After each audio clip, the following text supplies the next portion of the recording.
In this video, we'll explain how to check drops using Linkbox and gain a competitive advantage. Let's assume that you picked up some drop and it went through our initial filtering process.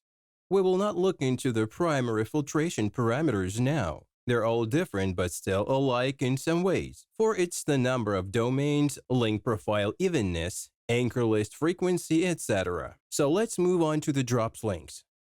Choose backlinks, group similar ones, and then click Export.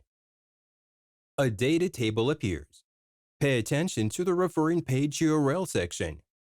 Copy the data from this column and go to Linkbox. Create a campaign by entering all the required data for its creation. Note that you can add more than one drop at a time here as well. If you have 10, 20, etc., you can add them all at once and check them all. Switch to the campaign. Click Import Links. Fill in the data and click Confirm. This way, the links are imported into our link campaign, so now we can start checking them. We use two checks, link check and indexing check. When we check the links, we test the functionality and availability of the links. When we check the indexing, we see if Google knows about these links. Once the check is complete, you can filter through the links that are actually there using the 200 code. As we filter, we see that some of the links were not working.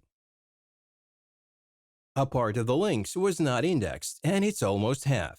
After purchasing, you can index them with Linkbox and gain additional benefits. Export these data.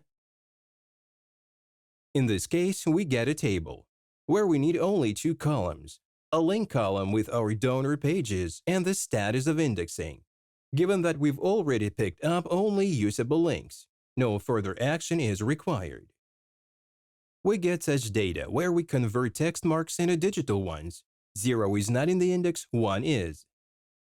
Merge the data with the Ahrefs data. Take the data from Ahrefs that you find necessary. For instance, my set is like this: dr, donor domains, actint2 for your drop, do follow and no follow, and Google Index is pulled up from Linkbox.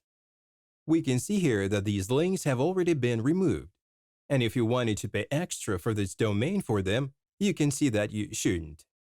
Next, we remove all non-existent links. Remove duplicates from the referring page URL column so that unique donor pages remain. You get a lot of redundant data because Ahrefs groups data by a specific link. In other words, they can have 100 links from one page, and they will all be presented as a separate line. We make a summary table based on the data. Apply various actions to each field. For example, for dr, we take the average. For the referring page URL field, we take the sum. So, what can we do with this data? With these, we can at least set a maximum rate that we are willing to pay for that domain. It's harder to do when we have one domain because we have nothing to compare it with. If you take 10, 20, 30 domains, they all line up in some kind of ratings by different parameters, and we can distribute our budget between them. Keep in mind that the price we are willing to pay is not always higher or equal to the price of our competitors. That's the key advantage of Linkbox, because you can make pricing decisions based on real data, not on historical information, which may no longer be relevant at the time.